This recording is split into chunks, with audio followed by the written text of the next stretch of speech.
अब हम कुछ और इंटरेस्टिंग राज्य और बड़े राज्यों की ओर बढ़ने जा रहे हैं। यहाँ स्टूडियो में हमारे साथ बहुत सारी ऑडियंस भी है। आप लोग के पास सवाल तैयार है ना पूछने के लिए? कितने लोग वोट देते हैं आप में से? वोट कितने लोगों ने दिया आज तक? जितने लोगों ने वोट दिया वही सवाल पूछेंगे, ठीक है? नहीं, आप पूछेगा जो भी सवाल आपका होगा, ठीक है? हम बिहार की बात कर रहे हैं। बिहार 40 सीटों वाला राज्य, बड़ा राज्य, बड़ी इंटरेस्टिंग पॉलिटिक्स चल रही है। नीतीश कुमार जो इस ऑपोजिशन अलायंस के आप कह सकते हैं सूत्रधार थे, उनकी पार्टी कहती है सूत्रधार तो यही हैं उस पूरे गठबंधन के, उस राज्य से हम आ रहे हैं। लालू यादव वहां पर हैं। पिछले चुनाव में जेडीयू बीजेपी मिलकर चुनाव लड़े थे, स्वीप किया था, यहां पर 40 में से 39 सीटें गठबंधन को मिली थी, एनडीए को। इस बार जेडीयू अलग है। क्या कहता है पहले वोट की नजर से समझिए बिहार को आप। बिहार में अगर आज वोट हो जाए लोकसभा का तो बीजेपी को 34% वोट, जेडीयू को 19%, आरजेडी को 28%, कांग्रेस पार्टी को 8%, एलजेपी को 6% और अन्य को 15% वोट मिलता हुआ हमें दिखाई दे रहा है। RJD 18% vote, JDU 34%, Bharatiya Janata party को वोट मिलता हुआ दिखाई देता है हमें। तो वोट शेयर में बीजेपी आगे दिखाई दे रही है, काफी आगे दिखाई दे रही है। अब जरा इसको सीटों में डाल करके देखते हैं। सीट वाइज अगर आप देखें तो कितना प्रभाव पड़ता है इस वोट का। बीजेपी को 20 सीटें मिल सकती हैं, जेडीयू को 7, आरजेडी को भी 7, कांग्रेस पार्टी को 2, एलजेपी रामविलास पासवान की पार्टी यानी चिराग पासवान की पार्टी उसको 2 सीटें, आरएलजेपी उपेंद्र कुशवाहा की पार्टी उसको 1 सीट, हम पार्टी यानी जीतन राम मांझी की पार्टी उसको 1 सीट। तो चिराग पासवान और बाकी 2 पार्टियां 4 सीटें और इसको आप जोड़ दीजिए 20 में तो ये 24 सीटें। तो एनडीए की इस लिहाज से 24 सीटें बनती हुई यहां पर दिखाई देती हैं और बाकी 16 सीटें जो हैं वो गठबंधन को मिलती हुई दिखाई देती हैं। 24 और 16 ये बिहार का ट्रेंड रह सकता है लोकसभा चुनाव में आज की परिस्थितियों में जब गठबंधन अलग अलग हैं।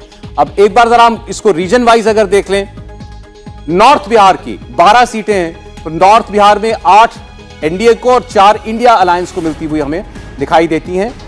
ओवरऑल बात हम आपके सामने कर चुके हैं। मिथिलांचल में 9 सीटें हैं, इसमें से 6 एनडीए जीत सकता है, 3 इंडिया अलायंस जीतता हुआ हमें दिखाई दे रहा है। सीमांचल में 3 एनडीए और 4 इंडिया अलायंस। सीमांचल में यहां पर अल्पसंख्यक वोट काफी ज्यादा है।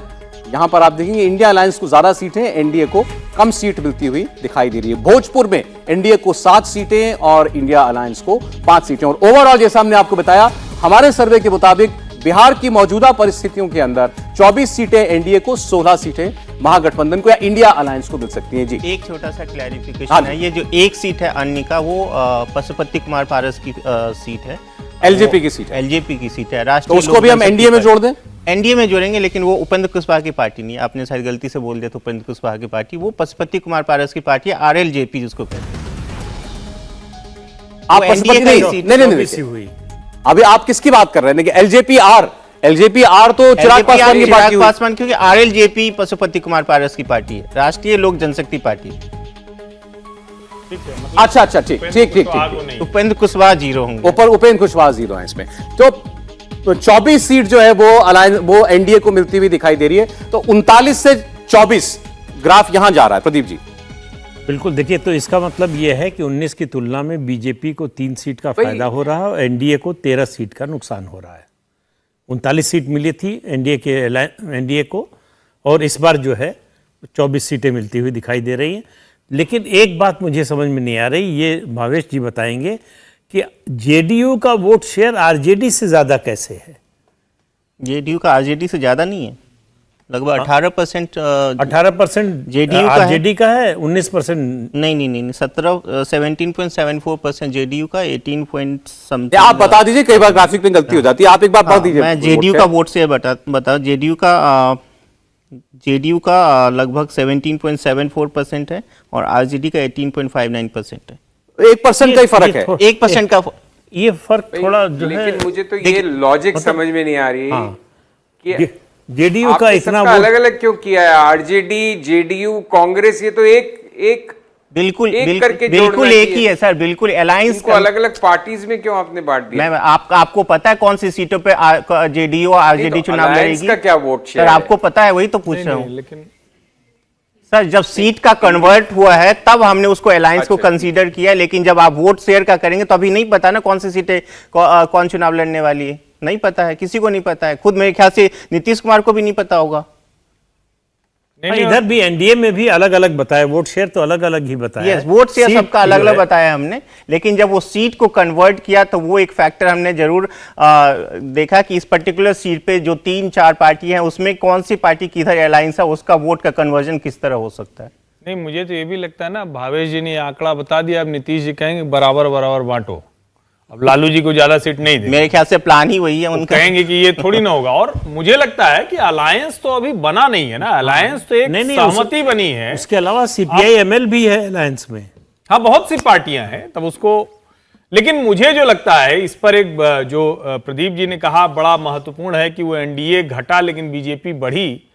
बीजेपी बढ़ रही है इस अलायंस के बावजूद। तो आप देश के उन राज्यों में जहां कहा जा रहा है कि बीजेपी के लिए मुश्किल होने वाली है, उसकी सीटें घटने वाली है। मुझे लगता है कि उस जो सिद्धांत है उस पर पुनर्विचार करने की जरूरत है। और मेरा भी ये शुरू से मानना रहा है कि भारतीय जनता पार्टी आज जहां खड़ी है वहां अराउंड 20, वो 25 भी हो सकती है, 17-18 भी हो सकती है। लेकिन अगर इस स्थिति में बिहार जैसे राज्य में है तो इसका मतलब बहुत बड़ा परिवर्तन है, जिसको हम लोग शायद नेशनल पर्सपेक्टिव में मैं इस पे एक सवाल ये है मेरा, पिछले चुनाव में जेडीयू इधर थी, बीजेपी के लोग कहते हैं वो वोट नेशनल इलेक्शन में कोई नीतीश कुमार के लिए तो वोट था नहीं, वो वोट तो नरेंद्र मोदी का ही वोट था। अभी भी आपने भी सवाल किया कि जेडीयू का आरजेडी से ज्यादा वोट तो नहीं हो सकता। जेडीयू पिछली बार, आरजेडी पिछली बार भी अलग ही थी, तब भी डेसिमेट हुई थी वो। तो इस लिहाज से यह समझ में नहीं आ रहा है कि 39 से घट करके 24 पर एनडीए कैसे आएगा। अगर आरजेडी की पूरी ताकत से लड़ने के बाद पिछली बार वो सारा वोट नहीं ले पाई, जेडीयू का वोट बीजेपी का ही वोट हम मान के चल रहे हैं, तो ये टैली कहीं ना कहीं 19 के आसपास ही रहनी चाहिए फिर एनडीए के लिए। नहीं, मुझे ये नहीं लगता, क्योंकि जेडीयू का वोट मतलब ऐसा नहीं है कि 100% वोट जो है बीजेपी का था जेडीयू को जो मिला, उसमें जेडीयू का भी वोट था। वो जेडीयू का वोट बता रहे हैं ये कि 17% करीब। देखिए, अब इसको 17% इस तरह नहीं कहेंगे कि जेडीयू का जो वो कोडमी कुशवाहा वो सारे वोट हैं, उसमें कई सारे वोट मुस्लिम का है या अलग अलग जो उनके सपोर्टर पार्टी है उनका भी है। तो वो 17% वोट हर एक जो कॉम्बिनेशन है, जो अलायंस बनाया गया उसका है। हालांकि मैं पर्सनली मानता हूं कि जहां पे बीजेपी का जो आपको दिख रहा है जो 17 से 20 जा रहा है, उसका बीजेपी को फ़ायदा इसलिए मिल रहा है क्योंकि बिहार में आप जब जाएंगे, पूरे डिटेल में जाएंगे तो आप देखेंगे जो नॉन आरजेडी सीट है, जहां पे आरजेडी चुनाव नहीं लड़ती है, पिछला लोकसभा चुनाव देख लीजिए जहाँ पे आरजेडी 19 सीटों पे चुनाव लड़ी थी, उसके बाद जितनी भी सीटें जो आरजेडी जहाँ नहीं थी वहाँ पे जो यादवों का वोट था वो बीजेपी को मिलता था। हालांकि लोग नहीं मानते लेकिन ये सच्चाई है। दूसरी बात ये कि आज के दिन में जो 2019 या उससे पहले का देखिए उसके साथ नीतीश कुमार के पास वो वोट शेयर नहीं है आज के डेट में जो अभी है। अभी नीतीश कुमार के पास अपना जो वोट है कुर्मी का वो है, उसके बाद जो उनके साथ जो अलायंस में जो गए हैं उसके बाद उनको जो एक पर्टिकुलर रिलीजन का जो वोट मिला बस वही है उनके पास। देखिए, आपके सर्वे की बड़ी खबर बिहार से तो ये है 15 सीटें एनडीए की कम हो गई, 15 सीटें बिहार से डाउन हो रही हैं। आपके सर्वे की बड़ी खबर तो ये है कि 17% जेडीयू, 18% आरजेडी और 10-11% कांग्रेस। तो मतलब इंडिया अलायंस का कोई 43-45% वोट है। ऐसे नहीं कोई होता किसी भी सीट से लड़े जी, लेकिन एक अलायंस का वोट 43-45 है। हाँ, हो सकता है, नहीं होता है, आप मेरे से बेहतर सीट का कन्वर्जन ऐसे नहीं होता। जब एक सर ठीक है, अच्छा अब सर्वे में बहुत डिटेल में जाएंगे वोट शेयर में। मैं तो कह रहा हूं जो इन्होंने सीटें एक्स्ट्रापोलेट की हैं वो ये बता रहा है कि एनडीए की 15 सीटें बिहार से कम हो रही हैं। संजीव जी। जी बिल्कुल, मुझे लगता है कि ये भी एक सेटबैक है। बीजेपी की 3 सीट बढ़ रही होंगी लेकिन ओवरऑल जो ऑपोजिशन की सीट्स हैं वो बढ़ रही हैं और रूलिंग गठबंधन की सीट्स कम हो रही हैं। और हर्षवर्धन जी का ये पिछले दिनों कुछ महीनों से कंसिस्टेंट स्टैंड रहा है, जो उन्होंने आज भी बात रिपीट की है कि बिहार सरप्राइज करेगा। तो देखते हैं एक्चुअली रिजल्ट्स क्या आते हैं। मुझे लगता है बिहार में सरप्राइज मुश्किल है, बट ये डिफरेंस ऑफ ओपिनियन ही तो इस तरह की डिबेट्स को दिलचस्प बनाती हैं और सबके लिए कुछ ज्ञानवर्धन होता है उसमें। नहीं, आपके लिए, आपके हिसाब से बिहार में कोई वन साइडेड नतीजे हो सकते हैं या जो तस्वीरें दिखा रहे हैं इसके आसपास आपको लगता है? नहीं, मेरे हिसाब से इंडिया अलायंस की ज्यादा सीट होगी बिहार में। ज्यादा सीट अगर ये कंसोलिडेशन है तो फिर वो काफी बढ़ेगा। वो ऐसे 50-50 के आसपास नहीं रहेगा या 60-40 के आसपास नहीं रहेगा, वो डिसाइसिव होगा। जैसे लास्ट टाइम डिसाइसिव उस तरफ था, इस समय उसके डिसाइसिव दूसरी तरफ होने की गुंजाइश प्रदीप जी, रहेगी। ये नहीं, हो नहीं, सकता था, देखिए- ये देखिए- हो सकता था। एक बार प्रदीप जी ऐसा है कि अगर ये विधानसभा का चुनाव होता तो ये संजीव जी जो बात कह रहे हैं वो बिल्कुल सही होती, लेकिन ये लोकसभा का चुनाव है। यहाँ लोकसभा के चुनाव में बीजेपी को नरेंद्र मोदी के नाम पर वोट मिलता है, प्राइम मिनिस्टर के नाम पर। जो लोग इंडिया या जो गठबंधन है, महागठबंधन बिहार में, उसको वोट देंगे, उनको मालूम है कि इनकी सरकार नहीं बनने जा रही है। ये सोचकर जो है लोकसभा चुनाव और विधानसभा चुनाव, जो वोटिंग में सोच में अंतर होता है छोटे चुनाव और बड़े चुनाव का, उसमें नरेंद्र मोदी का एडिशनल वोट आता है और उसका फायदा बीजेपी को मिलेगा। अभी भी जो स्थिति है, नीतीश कुमार तो अलग हो चुके हैं, तो वो तो 17 सीट लेके गए हैं, तो उससे कम मिल रही है, तो बीजेपी को 15 सीट का मतलब एनडीए को घाटा जो हो रहा है वो घाटा कम हो रहा है। बीजेपी की सीट 303 में उसका कंट्रीब्यूशन 17 का था, वो 20 का हो रहा है। तो इसलिए जो है वो मुझे नहीं लगता कि ये महागठबंधन की सीटें लोकसभा में बढ़ेंगी। लेकिन अब यही अगर नतीजा भी हो बिहार का, तो आपके हिसाब से बीजेपी के लिए बढ़िया है। ये 3 सीटें बीजेपी अपनी टैली में ऐड कर रही है 19 से, बिल्कुल एनडीए भले कम हो रहा है। और इस स्थिति में और परिवर्तन आ सकता है। देखिए, चिराग पासवान के आने का सबसे बड़ा एडवांटेज होगा बीजेपी को, वो 6-7% वोट लेकर आ रहे हैं। और आप इसकी तुलना मोटे तौर पर कर सकते हैं 2014 से, जब आरजेडी और जेडीयू और बीजेपी अलग अलग लड़े थे। 31 सीटें आई थी बीजेपी के अलायंस की, एनडीए की। उसी के आसपास मुझे लगता है 2024 का आंकड़ा रहेगा। अच्छा, चलिए जल्दी से हम जो दो एक राज्य की बात और कर लें। झारखंड, हरियाणा, हिमाचल प्रदेश, जम्मू कश्मीर। सबसे पहले आपके सामने झारखंड का अब मैं नतीजा रखने जा रहा हूं। बीजेपी को 53% वोट शेयर झारखंड में मिलता हुआ हमें दिखाई दे रहा है। 14 सीटें हैं झारखंड में। जेएमएम को 13%, कांग्रेस को 17% और अन्य को भी 17% वोट मिलता हुआ दिखाई देता है। झारखंड को सीटों में देख लेते हैं। अब वोट शेयर में तो 53% पर है, 50% के ऊपर भाजपा। सीटों में, इन 14 सीटों में क्या डिवीजन होता दिखाई देता है? पिछली बार 2019 में 11 सीटें भाजपा को यहां से मिली थी, इस बार एक बढ़ सकती है, बीजेपी की 12 हो सकती हैं। और इसके अलावा आजसू की एक सीट है, हेमंत सोरेन की पार्टी की एक सीट है। कांग्रेस को यहां एक भी सीट मिलती हुई हमें दिखाई नहीं दे रही। कांग्रेस को नुकसान है यहां पर एक सीट का, पिछली बार एक सीट मिली थी। तो बीजेपी को झारखंड में एक सीट का मुनाफा होता हुआ दिख रहा है। हरियाणा की बात कर लेते हैं अब। हरियाणा में 10 की 10 सीटें बीजेपी ने जीती थी। वोट शेयर क्या कहता है हरियाणा के लोकसभा चुनाव को लेकर के आज की परिस्थिति में? बीजेपी को यहां 50% वोट, कांग्रेस को 35%, 15% वोट का गैप। जेजेपी को 8% वोट जो है आपको मिलता हुआ दिखाई दे रहा, जो दुष्यंत चौटाला की पार्टी है। अन्य को 7% वोट। सीटों में देख लेते हैं अब ये 10 सीटें वोट के हिसाब से कैसे बढ़ती हुई दिखाई दे रही है। बीजेपी 8, कांग्रेस 2। तो यहां कांग्रेस ने खाता खोला। 19 की बात देखें तो 2 सीटें कांग्रेस को मिल रही है। बीजेपी की 2 सीटें 19 से कम होती हुई दिखाई देती है। 8 और 2 बीजेपी और कांग्रेस। हिमाचल प्रदेश की बात कर लेते हैं। हिमाचल प्रदेश की 4 सीटें, लोकसभा की 4 सीटें, चारों सीटें भाजपा के पास थी। वोट में 53% पर भाजपा है, 37 पर कांग्रेस है। अन्य 10% पर। 53% भाजपा, 37% कांग्रेस, 10% अन्य।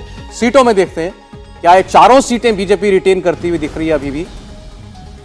एक कांग्रेस पार्टी ले सकती है इसमें से सीट, तो 3 बीजेपी, 1 कांग्रेस। यहां भी कांग्रेस पार्टी अपनी टैली में एक सीट जोड़ती हुई दिखाई दे रही है। और अब जरा जम्मू कश्मीर, लद्दाख की 6 सीटें, उनका भी हम हाल देख लें। जम्मू कश्मीर और लद्दाख की सीटें क्या कह रही हैं? ये 3-3 बटी हुई थी नेशनल कॉन्फ्रेंस और बीजेपी के बीच में। 50% वोट बीजेपी को मिलता हुआ दिख रहा है, 10% कांग्रेस को, नेशनल कॉन्फ्रेंस को 17, पीडीपी को 4, बीपीएपी को 7%, अन्य को 12% सीटें। अब 12% वोट। सीटों में देखते हैं, ये 6 सीटें हैं टोटल जम्मू कश्मीर और लद्दाख की। 3 सीटें बीजेपी को फिर मिलती हुई दिखाई दे रही हैं। यहां पर 2 नेशनल कॉन्फ्रेंस को जाती हुई दिखाई दे रही है और एक गुलाम नबी आजाद की पार्टी को जाती हुई दिखाई दे रही है। तो बीजेपी अपनी इंडिविजुअल टैली जितनी थी वहां उसको बरकरार रखती है। ओवरऑल टैली आप देख लें, 245 सीटों का सर्वे हमने आपको दिखा दिया है।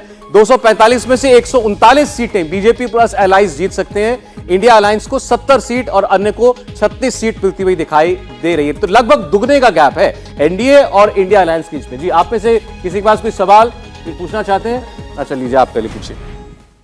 किससे सवाल आपका? किसी से भी बोलिए। नमस्ते सर, मेरा नाम अरूजा शर्मा है। सर, मेरा क्वेश्चन ये है कि इंडिया और एनडीए में से आपको क्या लगता है किसकी सरकार बनी रहनी चाहिए अभी आपको या बन कैंडिडेट जानी के क्या चाहिए लग रहा है? बनी रहनी चाहिए तो मैं नहीं बता सकता, ये मेरा काम नहीं या है। बन जानी चाहिए? इनका वो सर्वे आपको बता कल रहा पता है चलेगा। कि एनडीए की सरकार बनने जा रही है। फाइनली आपको कल पता चलेगा, क्योंकि फाइनल हम कल बताने वाले हैं। आपको क्या लगता है नरेंद्र मोदी प्रधानमंत्री बनेंगे दोबारा, तीसरी बार बल्कि? सर, मेरे को लगता है कि बनेंगे। लगता है आपको बनेंगे? जी, बिल्कुल कोई लगता ऐसा व्यक्ति आपको दिखाई देता है सामने, कोई और नेता जो उनको टक्कर दे पाए या क्लोज दिखाई देता हो? राहुल गांधी हैं, ममता बनर्जी, अरविंद केजरीवाल, मैं ऐसे नाम ले रहा हूं। सर, नरेंद्र मोदी जी के सामने ऐसे लगता नहीं है कि उन्होंने इतने सालों में बहुत काम किया है, एंड अगर उनकी सरकार बनी रहे तो अच्छा ही होगा। ये आपको ऐसा लगता है? जी, मेरे को लगता है ऐसा। चलिए ठीक है। और कोई? अच्छा बोलो। सर, मेरा नाम पुष्कर है और मेरा सवाल सर आप चारों से है। क्या बिहार में चिराग पासवान जी मुख्यमंत्री की दावेदारी कर सकेंगे आगे जो होने वाली है चुनाव? आप कहाँ के रहने वाले हैं? सर, बिहार के रहने वाले, कहाँ से? पटना। पटना से। अच्छा ठीक। चिराग पासवान क्या क्योंकि अब तो वो एनडीए के साथ मुझे लगता जुड़ नहीं भी गए। बीजेपी फिर से वही गेम खेलेगी कि किसी जो छोटी नीतीश पार्टी कुमार को के बढ़ा के अपने लिए कुआं खोद ले। मुझे लगता नहीं बीजेपी फिर से ऐसा कोई दाव खेलने वाली है। बीजेपी संभावना नहीं है, हाँ, बिल्कुल अब भी नहीं है। नहीं है। बीजेपी अब बड़ी पार्टी है, इसलिए शायद वो छोटी छोटी पार्टियों से गठबंधन करी, ताकि आने वाले दिनों में जब ऐसा सिचुएशन है कि सरकार बनाना तो वो अपनी दावेदारी करेगी। उसको फिर ठीक है, एक बार बड़ी पार्टी बन के नीतीश कुमार को समर्थन दे दिया, मुख्यमंत्री बना दिया, अब नहीं करेगी। आप मुझे बताइए, आपको लगता है नीतीश कुमार दोबारा मुख्यमंत्री बनेंगे? वो तो सर कभी इधर जाते हैं कभी उधर जाते हैं, उनका तो कुछ पता ही नहीं चलता है। अच्छा ठीक है, जाइए। हाँ पूछिए। मेरा नाम वान्या है। मेरा क्वेश्चन आप सबसे यही है, इन एनालिसिस को साइड में रख के आपको क्या लगता है ऑपोजिशन पार्टी में से पीएम का फेस कौन बनेगा और ये कब पता चलेगा, कैसे? प्रदीप जी आप बताइए। पीएम का फेस कोई डिक्लेयर नहीं होगा और Opposition पार्टी में से। अपोजिशन में भी वो किसी का नाम अगर डिक्लेयर करेंगे तो वो अलायंस टूट जाएगा। तो इसलिए अगर ऐसी स्थिति आएगी, उनको भी मालूम है कि आ नहीं रही है, आएगी तब चुनाव के बाद ये तय होगा, जब लगेगा कि सरकार बन सकती है तब फेस की बात आएगी, उससे पहले नहीं।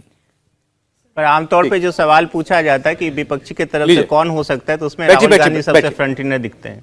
बोलिए। नमस्कार सर, मेरा नाम ईशांजलि कौशिक है।